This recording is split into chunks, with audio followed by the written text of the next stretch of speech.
Let's follow the thread of insecure attachment trauma into its depths, into its pain, into its exhaustion and despair, and then look at a possible thread, a possible path out of the pit. So the first wave, right, the first wave of the trauma that hits us is as an infant, as a child.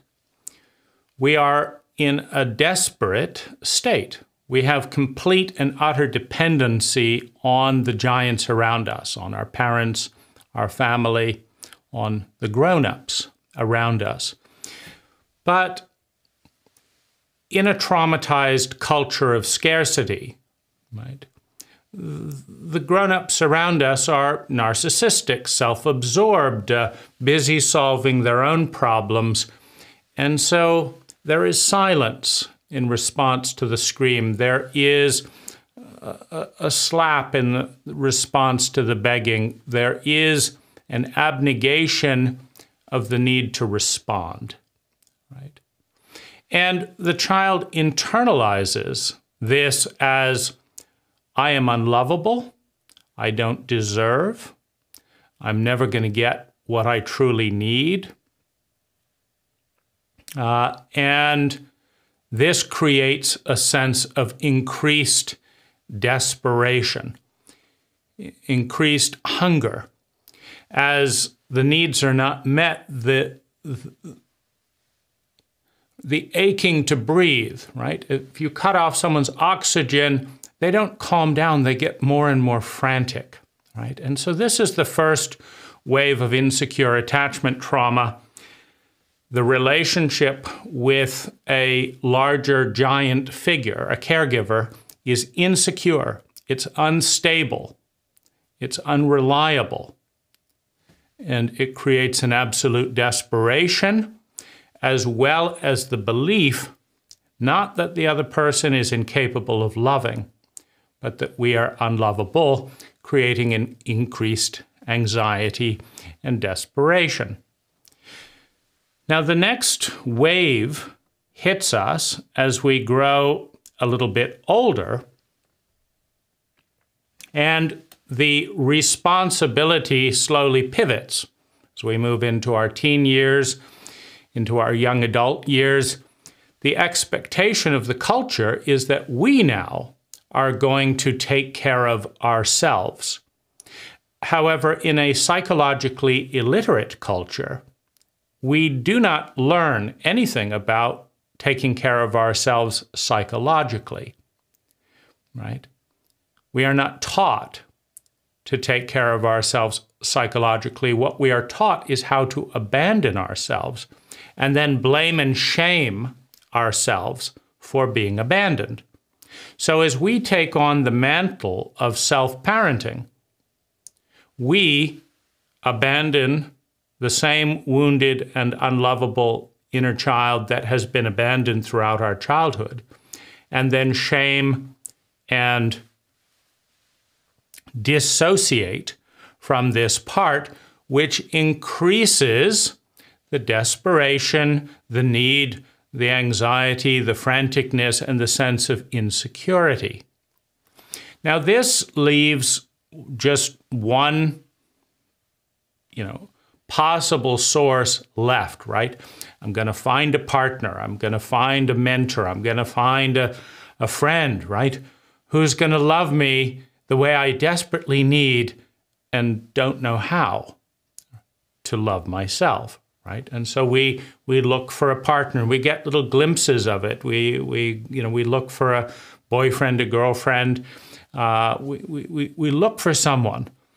And when they give us a little bit, that pent-up hunger and desperation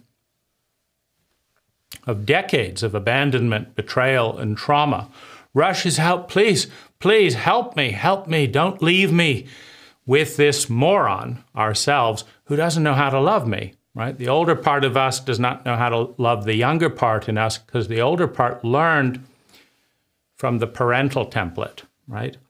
And so we flood the person with anxious need and desperation, which results in the other person feeling overwhelmed and heavy, and their response is to stop all love and withdraw from the relationship in a way that shames us, in a way that rejects us, in a way that further increases the desperation, the despair, the loneliness, and the sense of unlovability.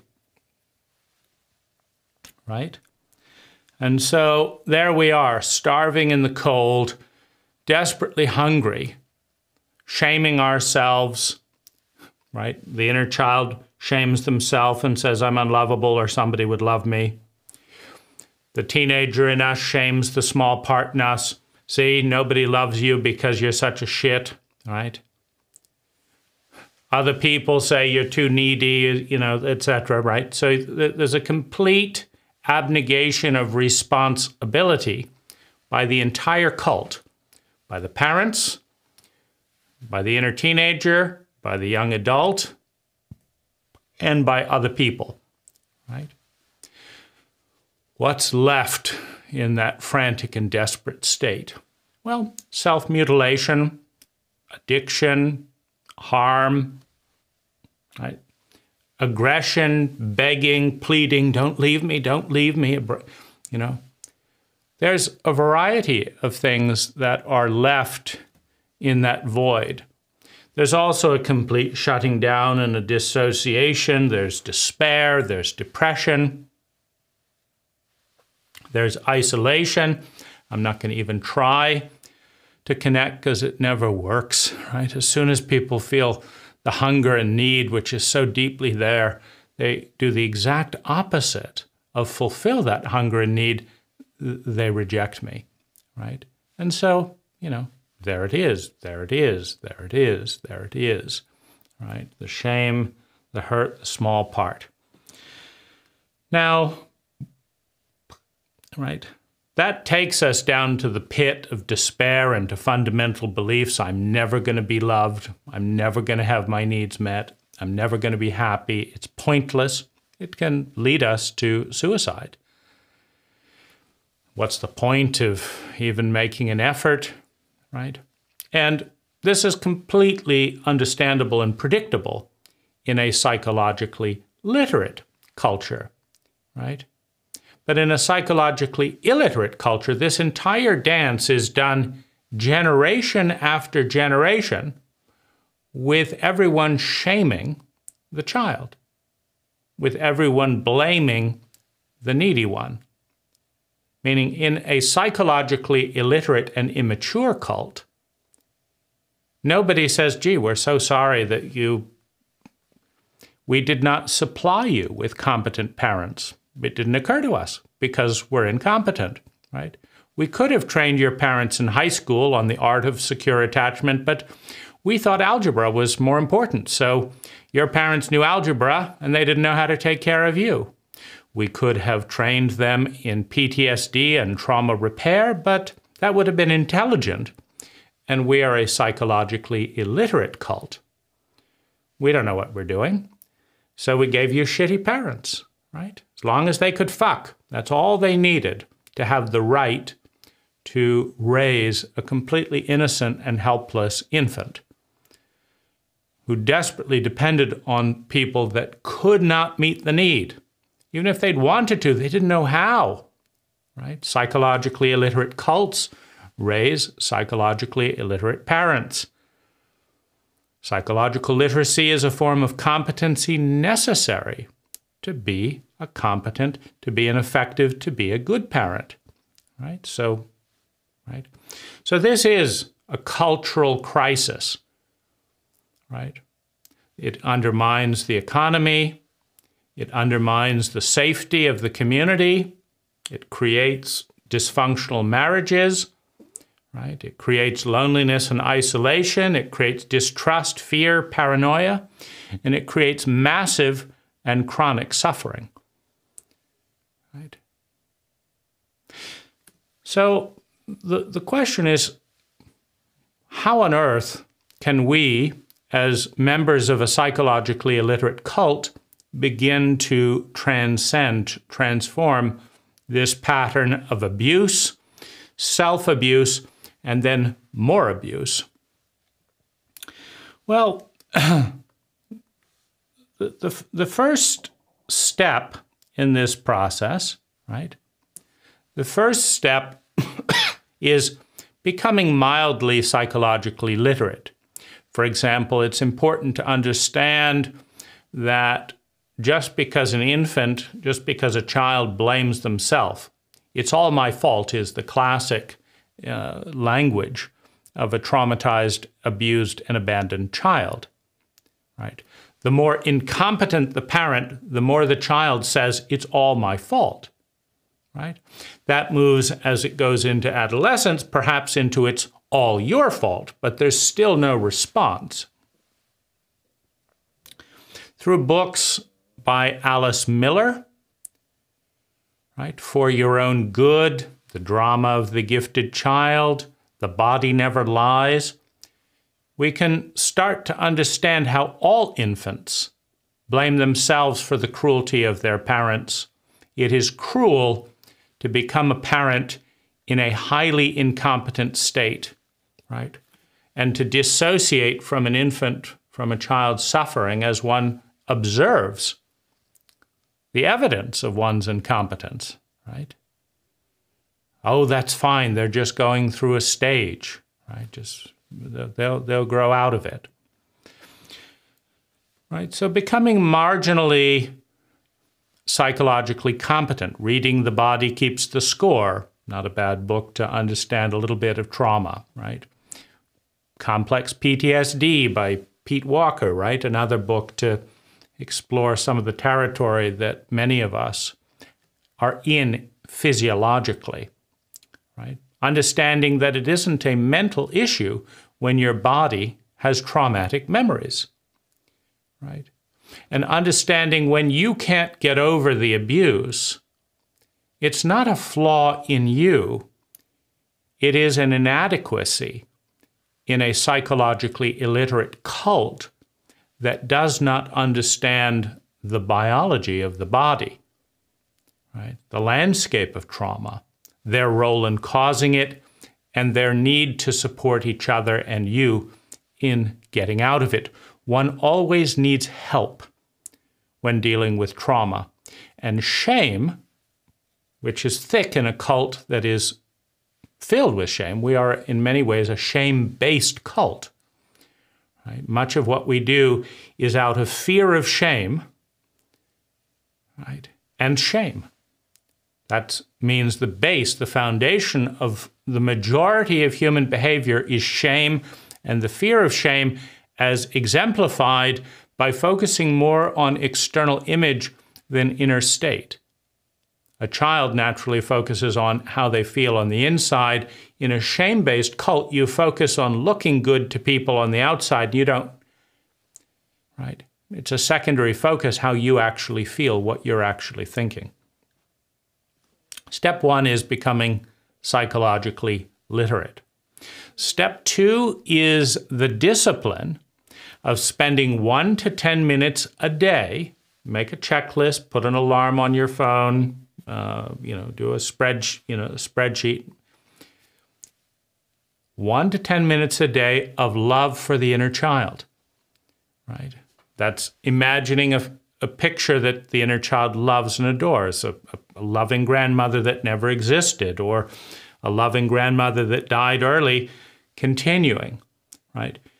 You're creating images that are of deep love and attachment and nourishment that the infant, that the child needs, right? And you're flooding those images and that goodwill towards the child until they feel it. Once they feel it, you're done, right? You create a fantasy and you see your inner child, like you imagine a fantasy of a good parent, not the dysfunctional one, a good parent, right? Giving the 5-year-old a little bicycle with tricycle wheels, and you see the smile on their face, and the child makes everything about themselves, right? So if they're abandoned, they're unlovable and they're a bad person. But when they're given a gift, it's because they're amazing, right? The child makes it all about themselves, not about the other, right? So as you give things to that child, as you love that child, the narrative shifts to, I'm amazing, right? I must be worthy of this. Otherwise, why would anyone give it to me, right? And so you give gifts, give gifts of time, give gifts of smiles, give gifts of attention. Now, since we were raised and thus inherited the template of parenting from our parents, it's very likely that we don't know what we're doing, and so it'll feel very odd to be kind to our inner child or inner adolescent. That's fine. Imagine someone who was healthy, not you, right? You were raised by sick people who didn't teach you to be anything but a sick parent, right? So don't count on yourself for that, right? But imagine, what would a healthy parent be like, right? And give your inner child that image, right? That sense, like, I may not know what I'm doing, but I've seen this parent, that seemed like a really good parent. Let's give that parent to my inner child. And people in general, right, raised in a dysfunctional culture are not going to be, effervescent with unconditional love. No, but it's a little bit arrogant to pretend that human beings in their current state are the be-all and end-all of all consciousness throughout the universe, right? Is it too much of a stretch in our humility to acknowledge that somewhere out there in the universe, there is undoubtedly a consciousness in some form or other that is capable of being a way better parent than we are? And it's not hard to believe in the rationality of love. It's more fun to love than to hate. Just try it, right? Hating, it's fun to hate rather than do nothing, but it's fun to get revenge rather than do nothing. But isn't it more fun to be grateful and be alive and give love and be loved? Isn't that more fun than hating and getting revenge? Getting revenge is better than nothing and feeling unlovable. Absolutely. But isn't feeling completely lovable, feeling completely loved, and giving love to another and having it received and being trusted and trusting, isn't that way more fun? If you can pull it off, right? Well, in your mind, you can. In your mind, you can, right? And so why not do it, right? Let that love, divine love, right? Spirit love, angelic love, love from something that's more intelligent than we are.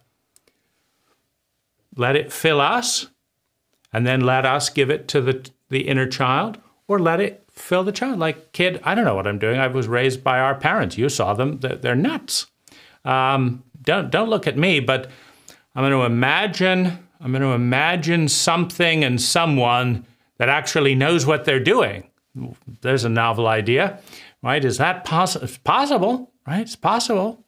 We can imagine a future self, 1,000,000 years in the future. Surely they would have figured out parenting by then, right? They figured out nuclear fusion in the last 100 years. Maybe they'll get around to raising kids without abusing them in the next, 1,000, 10,000 years, right? It's backwards, obviously. Raise your children, kindly, and then go on to blowing up the world. But, we were raised by morons. So, what do you expect?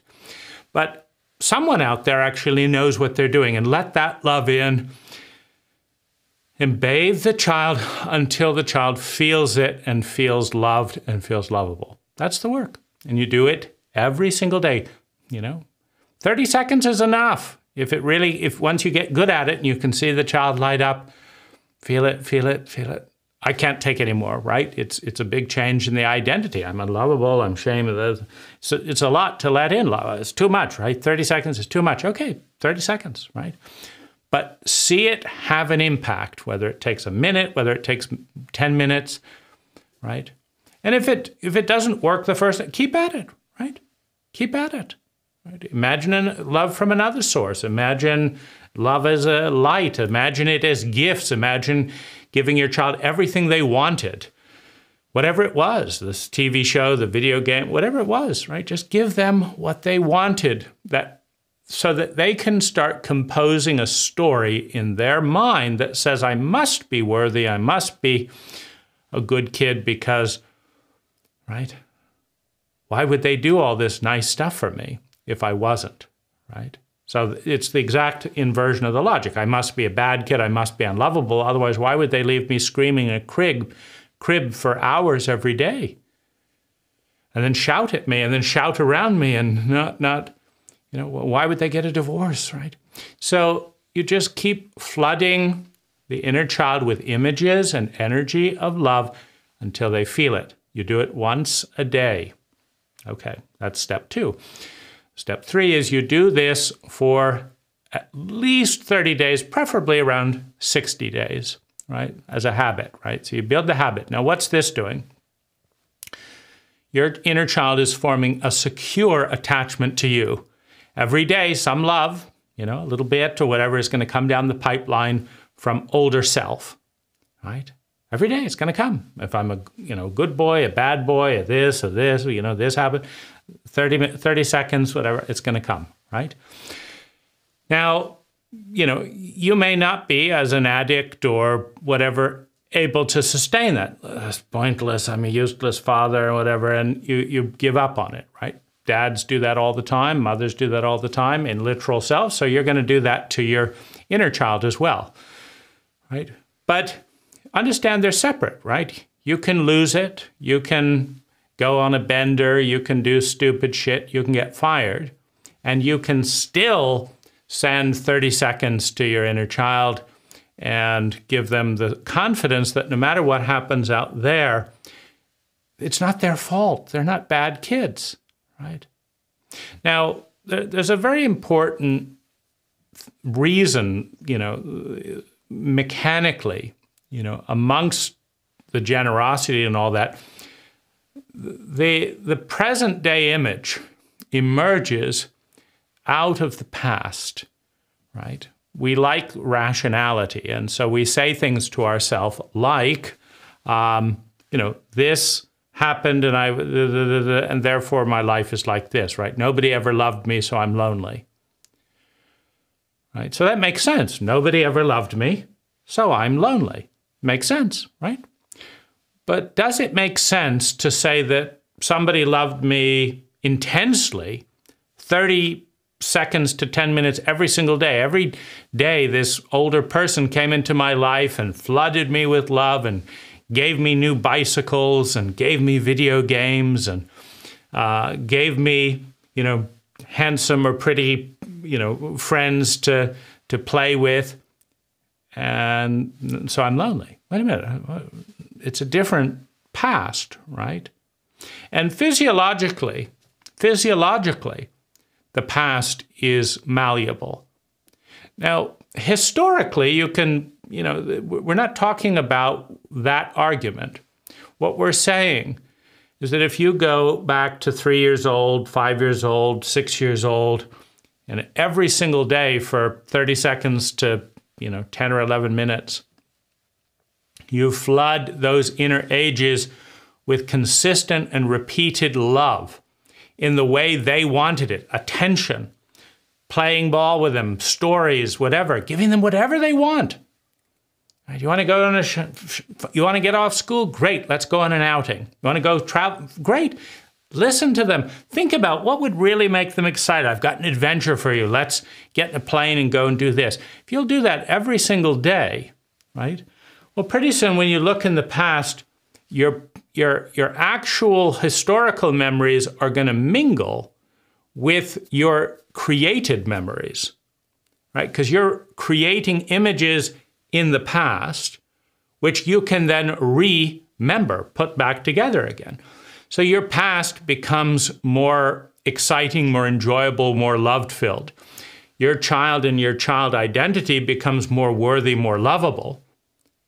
And what it does is it changes your sense of the present, right? If someone came into your life, 300 or 400 times in the past, and that's a good number to get up to, 300 or 400 times, do it for a year or more. If someone did that, just kept giving you love every single day, well, part of you is going to start expecting love every single day. Because that's a reasonable thing to expect if it's in the past. Now, here's where we get to the next step, right?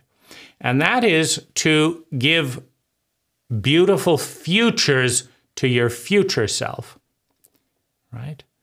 Now, it's very important to understand the power of the imagined future. And to understand that, let's look at an example.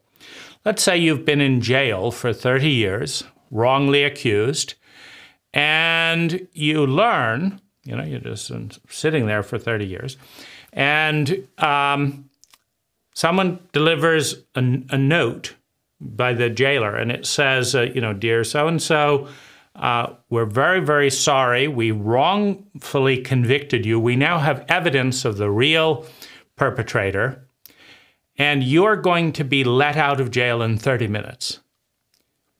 Well, your whole physiology changes, your interest in life changes, your excitement, how you feel, the amount of energy in you change now because of an imminent future that you believe that is positive. Now, simultaneously, here you are, you get a note saying, people have kidnapped your daughter, and in 30 minutes, we're going to cut off one of her ears, unless you come up with $1 billion, which you don't have. Your whole life right now changes. You feel desperate. You feel like a failure. You feel like, you feel tremendously anxious. What can I do? And helpless. Nothing I can do. So your whole moment changes based on the believed future, what you believe will happen in the future. Now, of course, the FBI could come in and stop your daughter from being maimed, 10 minutes before.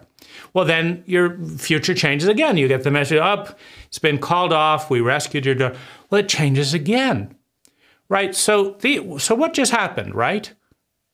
The kidnappers said this was going to happen that's terrible, and you felt terrible. And then the FBI said this happened, and then you're going to see your daughter soon, and it also hasn't happened.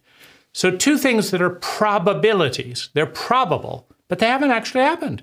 Made you feel ecstatic and completely defeated and terrible.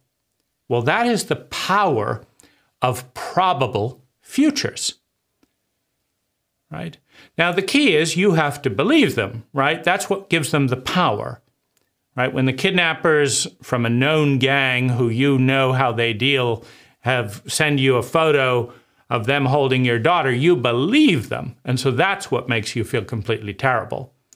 And when the FBI, who you believe, they don't usually make up bullshit, says, we've rescued her, you believe them and you'll see her in 20 minutes. So it's the belief in a big change that makes the physiology change that brightens your whole day. It's a relief. I can move on. It's wonderful, right? But it is still important to understand that we're dealing with probable futures that you believe having a profound impact on your interest in living and how you feel in the moment.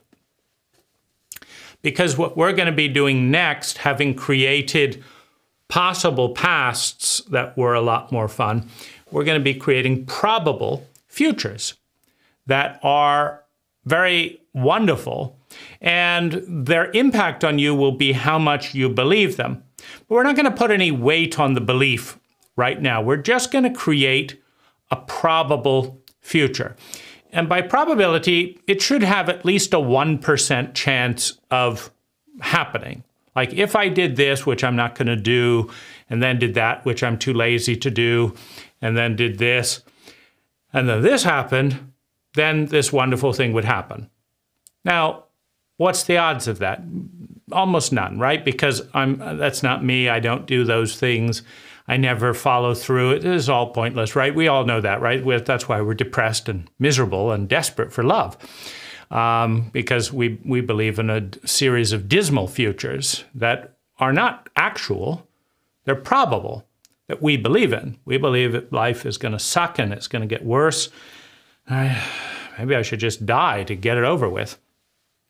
So we're going to create probable futures. Now, what's an example of a probable future? Well, it should definitely be possible within the laws of physics, right? And it should be something that you could imagine the mechanism by which it went, right? You know, do you have a credit card with any money on it? Well, if you do, you can imagine a variety of expenses that brighten your life that are within the limit that you have left over. Oh, but then there's all this. I'm not saying this is a good thing to do. I'm giving an example of probable futures that you can believe, right? Do you have a car? Okay. It is probable that you drive 2 hours away to the beach. You may not have done that in the last 5 years. You may be depressed. You may say, what's the point? But hey, if you imagine a fun day at the beach, that's well within the realm of probability. I mean, and so what you're going to do is every single day, right, you're going to write one probability, a what, when, where, why, how little story. So how does it go? I come home from work on a Tuesday. I pack a picnic lunch. I drive the 1, 2, 3, 5 hours to the beach. I see wonderful this. I do this. I see someone nice. I see some kids playing. I play a thing. I fly a kite. I have some nice interactions. I meet a cute person. We wave. We say hi. It's not within the realm of impossibility. And I get in my car and come home. Okay, done. Done. You've now got one positive probability. I mean, don't write one you're not interested in. Write a positive one that actually brings a smile to your face. I'm not going to do it, right? That's not me. But if I did, it would be fun. So it's out there, right? So next day, right? I prepare my favorite snack at the deli. I come home and miraculously all the kids are gone and my wife's busy and whatever, and I have I have the right drink, the right snacks, the game is on, this is on, and it goes perfectly. I don't get bothered. The dog doesn't come in. It's just a wonderful, perfect day. It's not going to happen. It's never happened. No, of course not, but it could. It's probable, right? It's probable. It's in the realm of probability. 1% or more of the time it could happen. And the next day you do another one, right? I study this book on business. I go to the library. I study a book on business. I enjoy reading the book. There's one good idea in the book. I take action on it, and I get a raise within 18 months, and I have an extra $18,000. I put the $18,000 in this fund for this purpose, and another 18 months, I have another $18,000. Now I have $30,000, and I do this. I surprise the family on a vacation. We take a month, we do this, and this, right? And it's like this. Or we leave without the kids, we get them a babysitter, we do this, and this. Or I leave without the kids, without my spouse, and I do this, and this, and have an amazing time and come back recharged. And, the family that hates me wants to spend time with me because I'm feeling great and I have had a great time and I've put value on myself. And if they don't, I just enjoy the memories and tune them out, right? Is it impossible? Am I going to, no, I've never do. Well, it's probable, right? So you're going to create a probable future that you enjoy, that brings a smile to your face. If it's not bringing a smile to your face, create something else, right? I'm on a diet, but I go out and eat the food I really actually want to eat and fuck the weight, right? And I stop shaming myself. Whatever it is that actually makes you happy. This is not for anyone else. These are exciting futures that your inner child would be enjoy, like, oh, if we did that, right? Or we do this, we do that, right? We organize the garage so that we can find things, and I put locks on things I don't want people borrowing, and then I know where things are, and I feel great, right? So that's another one. You're going to write probable futures that you love in emails to yourself. You could do a probable future physical diary, that's fine, but I do it in emails to myself, right? Dear Dane, here's this one, right? And da. Sometimes it's not very inspired, but it's a discipline. You do it every day. And after 3 months, you're going to have 100 probable futures. Now, some of them you might not have thought of before. You might even have done one of them by then. Like, that's a good idea. I'll do that on the weekend. And go do it, right? By all means. But have probable futures that can happen that you're excited about. So you've now got 100 of those. So this is preparation for the next step, right? Because when you're in this miserable state, right? Your parents abandoned you and didn't love you. You abandoned and hated yourself. Now other people call you too needy and abandon you. You've got a bad reputation with your inner child, and their only hope is that they find a really nice person who's going to love you no matter what you say and anyone else says, right? And they're going to love me forever because, everyone in my family, including me, is a moron. So you've now earned some credibility with your inner child from going into the past. And you're showing some inclination that the future, you're going to take, in a next step, you're going to do one thing for at least 10 minutes a day that actually makes your future better, right? So it could be you research a travel destination of one of those probable futures. It could be you open an IRA account and put $5 in it. Whatever it is, you're going to spend 10 minutes a day, right? And, $10, $20, $30 a day, doing something that makes the future better, learning something, becoming more organized, updating your emails so that things don't get lost, something that makes space for a better future to happen, right? So if you're doing those three things, your inner child, and you, for that matter, have every reason to have some hope of the future. Why? Because while there will still be bad things that happen, there will still be unfair things, there will still be painful moments and shitty moments and all that. There will also be a you taking time every single day to make the past a little bit more digestible and exciting, to make the future a little bit more exciting and beautiful, and taking steps every day to make that a little bit more real. You're just increasing the probability field. Like you might spend that 10 minutes doing one thing that means that before it was only 5% likely. But because I did this, it's now 10% likely. Because I did this other future is now 20% more likely. That may not happen, but it's 20% more likely. You're increasing the probability field of the future and the past. Now, this is leading up to something very risky for the terrified, lonely, unlovable, inner child and you, right? Because as you learn to meet your own needs through this discipline, we're talking about a total of, maybe 30 minutes a day with these three protocols, right? And admittedly, it's a discipline, right? You do it, like you check off before you go to bed. Did I do this? Did I do that? If not, just take 5, 10, 20, 30 minutes and do them. And if you wake up the next day and I didn't do it, I apologize. Let me do 2 times today. I'm sorry. Let me do it 3 times today, right? Get back on, right? Get back on. Now, before this time, you are going to be in codependent relationships. I've got to get my girlfriend to do this because if she doesn't join me in doing this, I won't be happy. I've got to get this person to have sex with me. If they don't, I'll be completely unloved and unlovable. I've got to manipulate them and control them to do all these things because it's the only way I'm going to get any love in my life, and it's so desperate, right?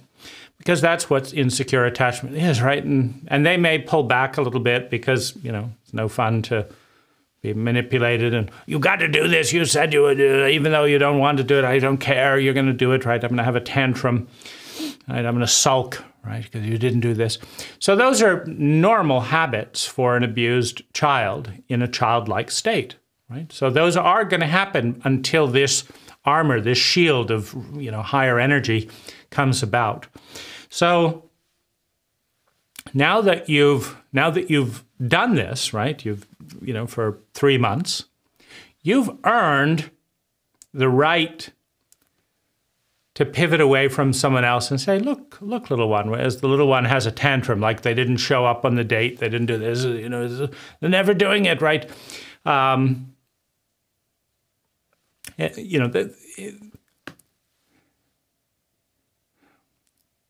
that begins to happen, you can say, wait a minute, I've been loving you all this time. Let's take this time. They don't want to go on a bike ride. They don't want to do this. They don't want to talk on the phone more.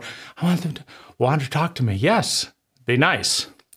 But we're going to give that to us, right?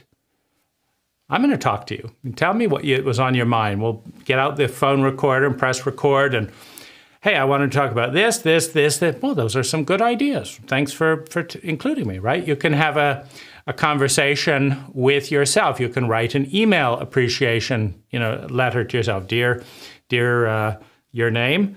I appreciate you for having a device that can send email. I appreciate you for doing these futures recently. I appreciate you for this. I appreciate you for that. Send. Take a moment to enjoy being appreciated by you when you get it. And as people pull away, it's going to feel like that old thing, oh, you're abandoning me forever. Okay, that's going to be there. But then, no, I'm going to go for a ride by myself. I'm going to do this. I'm going to get some music I like. I'm going to create something that feels loving for me. And I'm going to let go of it coming from someone else outside me. May not. But I'm going to become a better lover, so to speak, than anyone else. I'm going to be more dependable. I'm going to do this every single day. Right? And I'm going to be an appreciative lover. I'm going to appreciate myself for doing it every single day, right? I'm going to enjoy it, right? And then the child has a reason to trust us, has a reason to let go of the desperation and enjoy the resonance, the presence of gratitude and lovability. And the annoying thing, it's incredibly annoying, I can't tell you, because that's all we wanted, for decades, and nobody would do it, right? The incredible thing is, as we start radiating out in that sense of peace and enjoyment and play and hope and optimism and enthusiasm, then suddenly everyone wants to love us, and we don't need it, right? Hey, I'm busy loving myself. I'm doing this. I'm going on a trip here. I'm doing this. I've got my own. I don't need to borrow any money for you. I've been saving this up and doing this, and right. I don't need that, right? And then they all want it even more, right? It's bizarre, right? But that's the way psychologically illiterate cults are. If someone really, really needs something, they get nothing. And if they don't need it at all, people do that. Bankers are like that. If you desperately, desperately need a loan, no, you don't qualify. If you're a billionaire and you don't even want to stop bothering me about these loans. I don't want to hear about it. We'll give it to you for 1% interest and no penalties, and you have it, fuck you, I don't need the money. But here's the loan, right?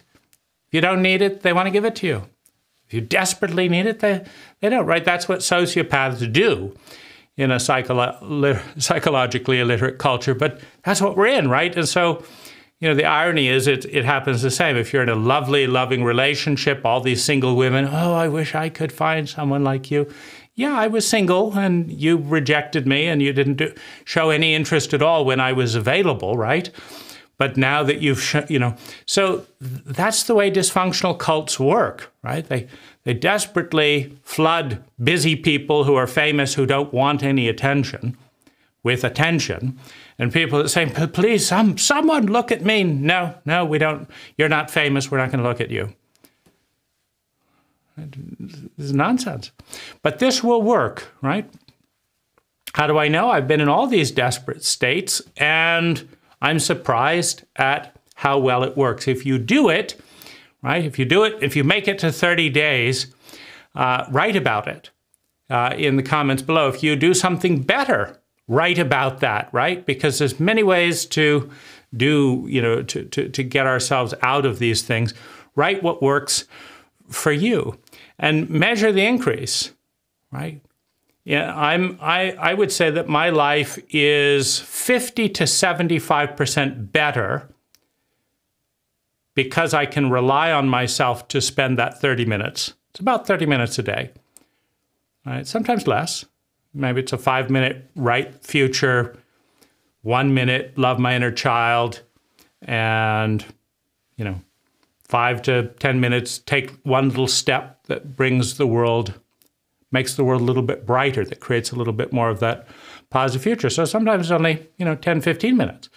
But that average of 30 minutes a day has, for months and months now, I've got hundreds of probable futures out there. They're exciting. Some that it never occurred to me, and I'm working hard to do them, and they're very exciting now. And I feel good because, a lot of the past healing and stuff with these elaborate rituals, I don't do them, and then I feel like shame and stuff. But I can manage, 30 to 60 seconds minimally to love my inner child every single day. And it's always fun to see his happy face, right? And I can write probable futures, and I can take some steps. Sometimes it's just buying something. Like if I have this, for my electric scooter, the future is more fun. Like I got a dog bag to hold so my dog and I can go on these electric scooter rides. It's great fun, right? So it can be a really simple thing. Buy something that makes the future better. Do something that makes the future better. Learn a skill that makes the future better. Invest in something that makes the future better, right? So blessings and good luck.